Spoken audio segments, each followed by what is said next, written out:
Ricky Martinez, December 7th. It's your ECWA Mid-Atlantic Championship against my ECWA career. As I sit here, I just have one question for you. Has it set in yet?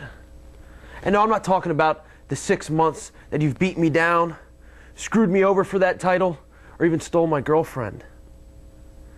Has it set in what you and Renee Michelle have done? Renee, you broke my heart. And you know, I've been told my whole life that there's nothing worse than a broke heart. But I tend to disagree. You see, a dead heart is worse than a broke heart, and you didn't kill my heart. You see, it's still beating. The only thing that you and Ricky Martinez have done is opened up Pandora's box and let out what I've needed all along. You see, I don't fight fire with fire. Come December 7th, I'm fighting fire with an inferno, because when you opened up Pandora's box, you let out the spirit of a horseman. So I come to the ring December 7th with my mentor, with the most intelligent man in the history of professional wrestling. I come to the ring with the infamous James J. Dillon. Very good. You know, Chris, you and I have had a special relationship for a couple of years now. And you came to me and made a very good first impression.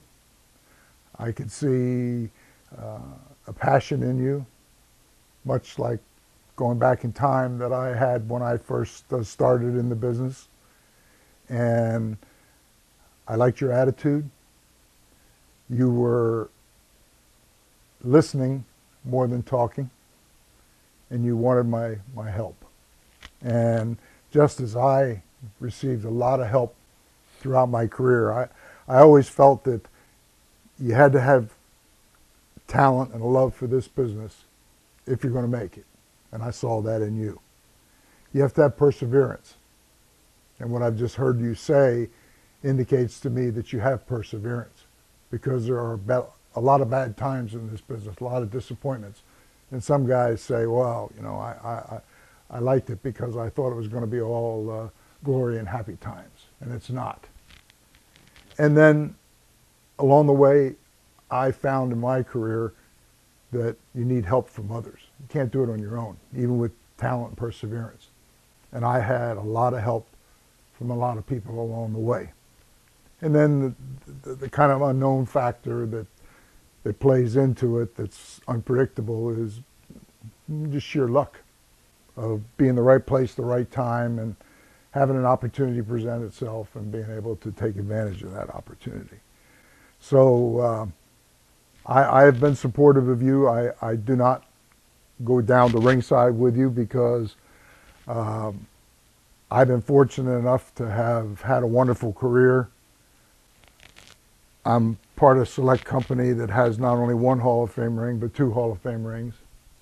And I have the benefit of a half-century of experience and wisdom that I'm very happy to share with you. But you're the guy that has to get up every morning and go to the gym.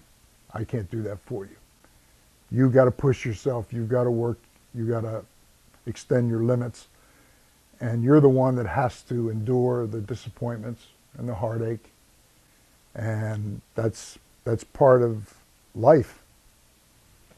And I've always been one to be there for you, to impart my wisdom, to kind of get you mentally prepared for important matches.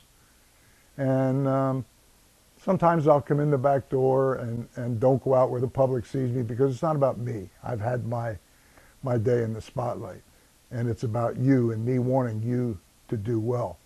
But when the bell rings, it's really out of my hands. It's in your hands. And you recently gave me a phone call and explained the situation to me, and that Ricky Martinez is the champion. He's made life pretty miserable for you.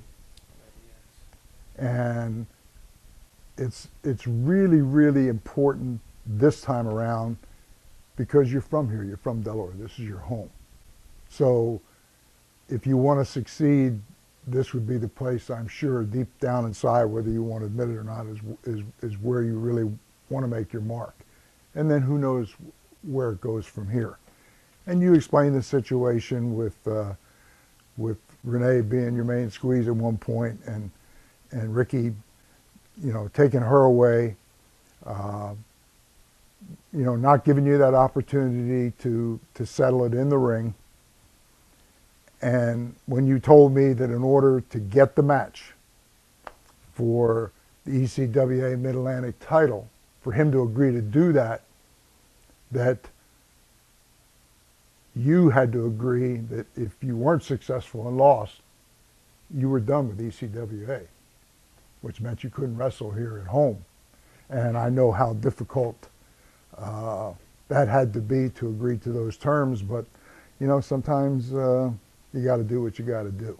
So if there was ever a time when you called me and you said, you know, this time I really need your help, and I said I would come on December 7th to the Boys and Girls Club in Newark, and I would be there in your corner. Now, the shock factor is over. You know, Ricky got the news, and I think the element of surprise from all indications had the desired result. But now the shock factor is over. He's had a month to think about it, and I'm sure he's wondering, you know, what we got up our sleeves. Ric Flair always told me that, hey, you treat a woman with respect. You never put your hands on a woman. And somebody say, oh, well, tell me, I thought Tully one time slapped Baby Doll, but that was back before the Horseman days, and that was a situation where Tully had anger management classes after that, and Tully adopted the Horseman philosophy, which is, hey, when the matches are over, you know, we go to the club and buy the girls drinks and treat them like they should be treated. So I've made it clear out front that under no circumstances am I going to put my hands on Renee. But written into the contract in fairness is she also cannot do anything in terms of physically accosting me to try and entice me to do something that I'm not going to do anyway. So that's kind of the foundation of where we are. And if she tries to interfere in the match to cause the match to end without it having a decisive climax, that you're going to end up with the title anyway. So that's taken out of the equation too. So that's where my experience of negotiating for half a century has covered your bases. But I'm going to be there in your corner.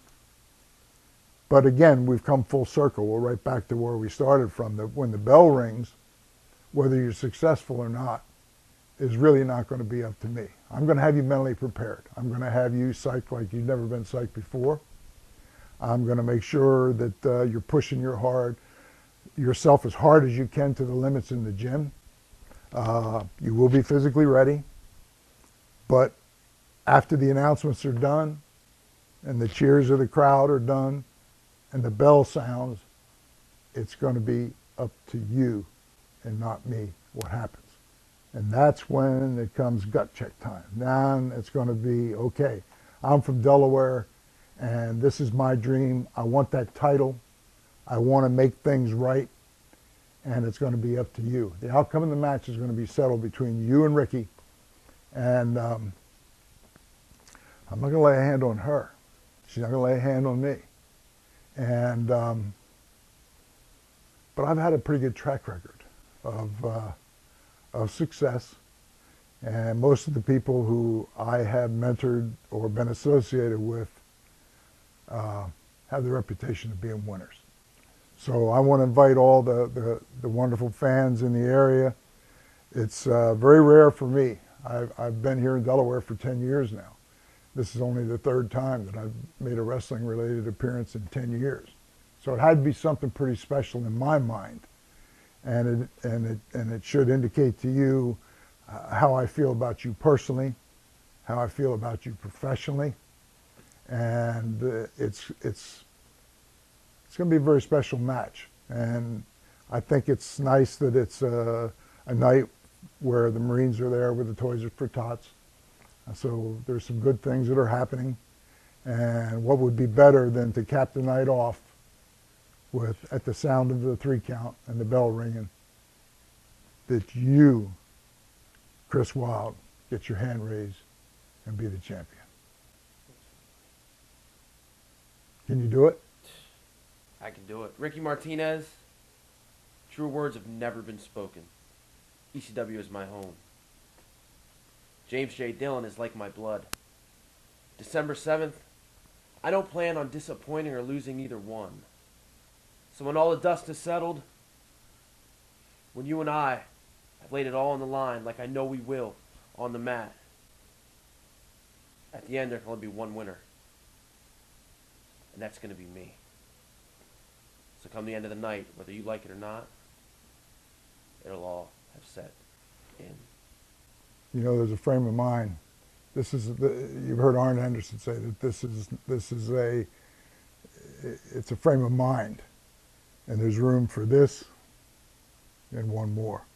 And I'm going to be there, and I want to be the first one to hug you and to raise your hand and to say, job well done.